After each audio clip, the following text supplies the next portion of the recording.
날마다 나를 살리는 큐티 이성호 목사입니다. 오늘 큐티 본문은 시편 38편 1절에서 22절까지입니다. 하나님, 진노 중에라도 회복을 주시는 주님을 알기를 원합니다. 말씀해 주시옵소서. 듣겠습니다. 진노 중에라도 회복을 얻으려면 첫째로 주의 긍휼을 구해야 합니다. 시편 38편은 다윗의 참회시입니다. 바세바 사건 이후에 겪었던 시련과 고통을 호소하고 있습니다. 다윗은 지금 죄의식으로 말미암아 영적, 육체적 고통, 하나님의 진노에 대한 두려움을 고백하고 있습니다. 1절과 2절입니다. 여호와여, 주의 노하심으로 나를 책망하지 마시고 주의 분노하심으로 나를 징계하지 마소서. 주의 화살이 나를 찌르고 주의 손이 나를 심히 누르시나이다.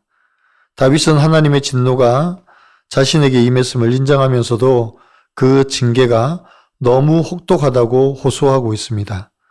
화살과 손은 하나님의 징계를 상징적으로 표현한 것으로 다윗이 느끼는 고통의 심각성을 나타내고 있습니다. 또한 3절에서부터 보면 죄의 결과로 주어진 육체적인 고통과 질병을 호소하고 있습니다. 내 살이 성한 곳이 없고 내 뼈가 평안함이 없다고 합니다. 내 상처가 썩어 악취가 나고 종일토록 구부러졌다고 합니다. 너무 고통스러워서 허리를 펼 수도 없는 지경입니다. 죄의 심각성과 그 결과로 주어진 참혹함을 호소하고 있습니다. 9절입니다. 주여, 나의 모든 소원이 주 앞에 있사오며 나의 단식이 주 앞에 감추이지 아니하나이다. 다윗이 하나님의 긍휼을 구하고 있습니다. 그럼에도 불구하고 이제는 사랑하는 사람들과 친구들까지 다윗의 상처로 말미암아 멀리하고 있다고 고백합니다. 또한 원수들은 이것을 기회 삼아 음모를 꾸민다고 합니다. 다윗은 자신의 죄의 심각성을 알고 또한 그 죄로 말미암아 하나님의 징계하심의 무거움을 깨닫습니다. 그래서 육체적, 영적 고통을 하나님께 호소하며 긍휼을 구하고 있습니다. 이것이 회복과 구원으로 가는 길입니다. 자신의 죄의 심각성을 깨닫지 못하면 여전히 나는 괜찮은 사람이고 좋은 사람이라고 생각하는 교만으로 살 수밖에 없습니다. 여러분 어떻습니까? 내 죄는 보지 못하고 나는 괜찮은 사람이야, 좋은 사람이야 라고 생각하십니까? 고통 중에도 나를 건지시는 하나님을 만난 적이 있습니까? 언제였습니까? 내 죄의 심각성을 알고 하나님께 간절히 구한 적은 언제입니까? 진노 중에라도 회복을 얻으려면 둘째로 주님만 의지해야 합니다. 13절과 14절입니다. 나는 못 듣는 자같이 듣지 아니하고 말 못하는 자같이 입을 열지 아니하오니 나는 듣지 못하는 자 같아서 내 입에는 반박할 말이 없나이다. 다윗은 음모를 꾸미는 자 앞에서 침묵한다고 합니다. 못 듣는 자같이 듣지 않고 말 못하는 자와 같이 입을 열지 않겠다고 합니다. 그러면 다윗은 왜 원수들 앞에서 이렇게 침묵하는 것입니까? 이것은 오직 하나님만 의지하겠다는 다윗의 의지를 나타내는 것입니다. 다윗은 자신을 변호하는 대신 하나님께서 응답해 주시기를 기다리는 것입니다. 그리고 다윗은 하나님 앞에 철저한 회개를 합니다. 내가 넘어지게 되었고 내 근심이 항상 내 앞에 있으니 내 죄악을 아뢰고 내 죄를 슬퍼한다고 합니다. 동시에 자신이 선을 행했음에도 불구하고 악으로 보답받는 억울함을 토로합니다. 이는 의인이 고난받는 것에 대한 예시로 보여주고 있습니다. 우리의 죄악으로 말미암아 하나님 앞에 징계를 받을 수 있습니다. 그러나 사람들은 그것으로 더욱 우리를 힘들게 합니다. 내 속도 몰라주고 자꾸만 정죄하고 상처만 줄 때가 많습니다. 그래서 우리는 사람을 의지하면 안 됩니다. 오직 하나님만 의지해야 합니다. 그럴 때 우리의 고난이 축복이 되고 구원과 회복의 메시지가 되는 것입니다. 적용해 보세요. 고난 중에 하나님께 나의 모든 아픔을 솔직히 고백합니까? 아니면 낙심하여 입 다물고 있습니까? 고난으로 힘들어하는 지체를 위해 내가 해야 할 일은 무엇이라고 생각합니까?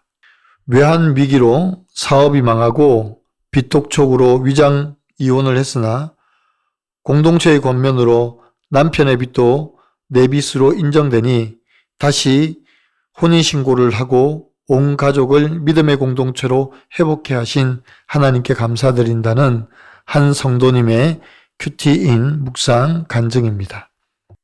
결혼할 때가 되어 시집살이를 안 할 것 같은 둘째 아들인 남자와 결혼했습니다. 하지만 제 예상과 달리 저는 시할머니와 시부모님까지 모시는 시집살이를 하게 되었습니다. 그러던 중 신도시 아파트에 당첨되어 이제는 시집살이를 면하고 우리 가족만 행복하게 살 줄 알았습니다. 그런데 갑자기 남편이 회사에 사표를 내고 나왔습니다. 당첨된 아파트 잔금을 치르려면 시아버지의 도움이 필요했기에 저는 시집살이를 계속했습니다. 그리고 어린 두 아들의 양육비를 벌려고 신문 배달도 했지만 형편은 좀처럼 나아지지 않았습니다. 그러다 저는 부동산 투기로 돈맛을 알게 되었습니다. 이후 더 큰 이익을 보려고 머리 좋은 남편에게 투자하기를 권했습니다. 그러나 IMF 외환위기로 투자금은 안개처럼 사라졌고 남편이 시작한 사업마저 망하게 되었습니다. 빚 독촉 전화에 시달리고 독촉 고지서가 날아오니 영육이 심히 상한 저는 두려워 떨었습니다. 결국 저희 부부는 급하게 집을 팔고 남은 전세금마저 없어질까봐 위장 이혼을 했습니다. 그때 저는 지인의 인도로 교회 공동체에 속하게 되었습니다. 자녀에게 깨끗한 호적을 물려주는 것이 최고의 부모라는 말씀을 들으며 그동안 남편을 무시하고 정죄한 제 죄를 보게 되었습니다.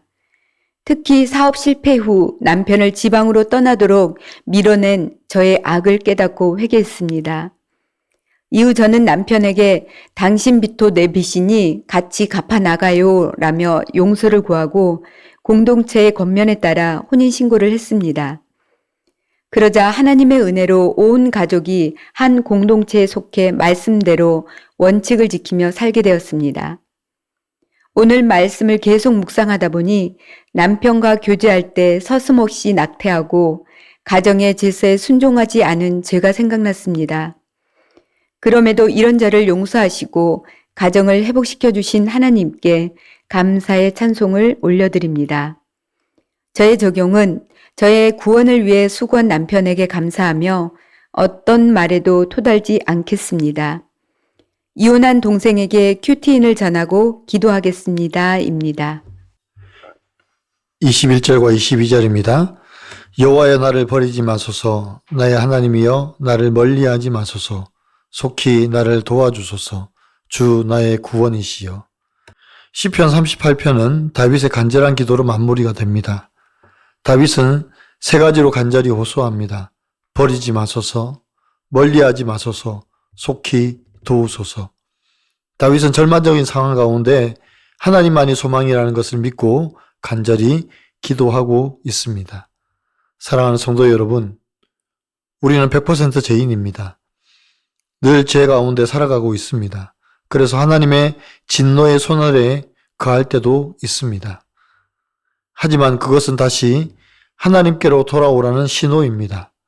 징계가 목적이 아니라 돌이킴과 회복이 목적인 고난입니다. 그러므로 어떤 환경 속에서든 어떤 상황 속에서든 하나님만 의지하고 바라보는 저와 여러분이 되시기를 간절히 축원합니다. 기도드립니다. 사랑하는 주님, 오늘 다윗이 자신의 죄로 말미암아 겪게 되는 징계가 너무 무거워서 하나님께 호소하는 것을 보았습니다. 영적인 침체와 육체적인 고통, 사회적 분리로 말미암아 도저히 일어설 수 없을 것 같은 상황 속에서도 하나님만 바라보는 다윗입니다. 주님, 저희도 저희의 죄를 간과하지 않게 하시고 철저히 돌아보고 고백하며 회개하여 돌이키게 하여 주시옵소서. 진노 중에라도 긍휼을 베풀어 달라고 기도하는 저희가 되게 하여 주시옵소서. 이 모든 것 가운데 우리를 회복시키시고 구원하실 것을 믿고 간구하게 도와주시옵소서. 하나님만이 나의 참 소망임을 다시 한번 고백합니다. 감사합니다. 예수 그리스도의 이름으로 감사하며 기도드리옵나이다. 아멘.